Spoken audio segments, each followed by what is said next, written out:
Ini bagaimana kalau seandainya kami sudah sepakat untuk tidak melakukan selamatan ya, Ya, selamatan 7 kehamilan bulanan. 7 bulan atau 3 bulan. Kemudian orang tua mengatakan nanti kalau terjadi sesuatu dengan anakmu ya tanggung sendiri. Pertama perlu kita ketahui pemirsa yang dimuliakan Allah Subhanahu wa taala bahwasanya agama ini sudah diatur dan sudah dijelaskan oleh Rasulullah Shallallahu Alaihi Wasallam dengan jelas sekali. Makanya para sahabat mengatakan laqad tarakana 'alal mahajjatil bayda. Rasulullah meninggalkan kita di atas keterangan yang sangat jelas sekali. Kemudian Al-Quran juga menyebutkan al-yauma akmaltu lakum dinakum, telah sempurna semuanya agama.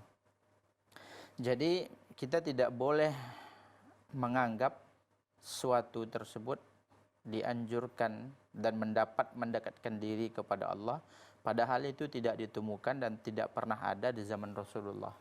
Maka kalau kita lihat mengkhususkan acara-acara adanya ritual-ritual selamatan ya untuk menyambut ya atau untuk ketika terjadi kehamilan baik 3 bulan atau 7 bulan, ini tidak ada tuntunannya dalam syariat kita.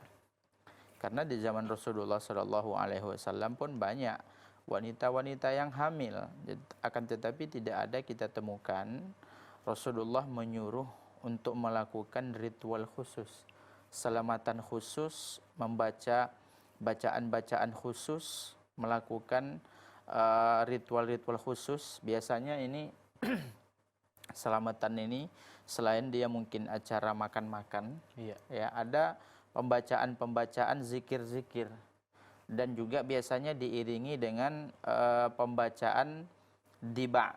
Diba itu ya adalah maulid diba, yaitu pembacaan suatu riwayat atau kisah yang menjelaskan tentang kelahiran Rasulullah Shallallahu Alaihi Wasallam, dan ini biasanya dilakukan pada selamatan 7 bulan atau yang lebih dikenal dengan istilahnya mitoni.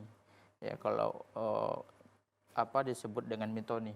Ya. Jadi diba ini itu mengandung pujian-pujian yang berlebihan kepada Rasulullah Shallallahu Alaihi Wasallam. Ya, yang mana pujian-pujian ini itu sudah melewati batas dari apa yang seharusnya kita ucapkan kepada Rasulullah. Di situ disebutkan Rasulullah itu mengetahui perkara gaib. Ya tentunya ini sangat berbahaya sekali. Iya. Jadi kemungkaran-kemungkaran itu ada. Di antaranya adalah ghulu terhadap Rasulullah Shallallahu Alaihi Wasallam, dan ini tentunya tidak boleh. Dalam hadis Rasulullah Shallallahu Alaihi Wasallam bersabda, "Iyyakum wal ghulu fid din." Jangan kalian berlebihan dalam agama. Fa inna ma'ang ahlaka man kana qablakum al-ghulu. Karena sesungguhnya yang membinasakan umat-umat sebelum kalian adalah ghulu, berlebihan.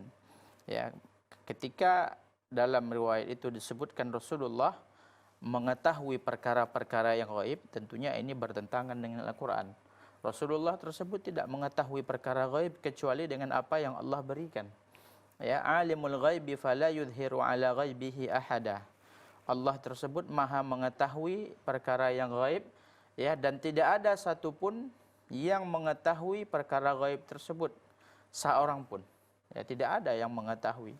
Kemudian juga kalau kita melakukan hal ini ya, kemudian ada dasar takut. Jadi kalau tidak dilakukan ini takut nanti anaknya ya kenapa, takut anaknya celaka segala macam sakit. Ini juga suatu keyakinan yang harus dihindari. Karena takut seperti ini, takut yang tidak beralasan, takut yang dia tersebut ya bentuk takut kepada selain Allah.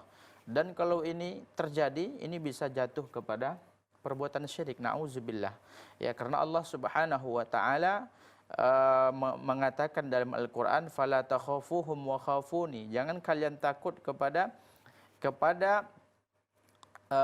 isu-isu, kepada bisikan-bisikan ya yang disampaikan oleh orang-orang yang ingin kerusakan dalam bumi, di bumi Allah ini, ya, wa khafuni, dan takutlah hanya kepadaku semata. Kemudian kalau kita pun, ya, para ulama menjelaskan bahwasanya melakukan hal-hal seperti ini, mengkhususkan ada ritual-ritual khusus pada momen-momen tertentu, ini akan membuka jalan, ya, akan membuka pintu bagi orang-orang untuk melakukan apa yang menurut mereka baik dalam, mungkin, ya, kalau ada yang melakukan selamatan hamilan, mungkin ada juga yang akan melakukan selamatan ketika memiliki kendaraan baru. Ya, kemudian mungkin dibacakan riwayat-riwayat tentang kendaraan Rasulullah. Ada Qaswa, ada untanya, ya, Qaswa, kemudian ada Ufair, ya, dan yang lainnya. Ini tentunya akan membuka pintu, ya, orang melakukan apa yang menurut dia baik. Jadi ini sebaiknya ditinggalkan. Adapun, ya, apa yang dikatakan oleh orang tua tadi, ya, itu jelas, ya, sesuatu rasa takut yang tidak beralasan, karena betapa banyak, ya, orang-orang yang lahir dan mereka tersebut tidak dilakukan hal tersebut kepadanya dan mereka alhamdulillah sehat walafiat, ya. Mudah-mudahan ini bermanfaat. Wallahu a'lam.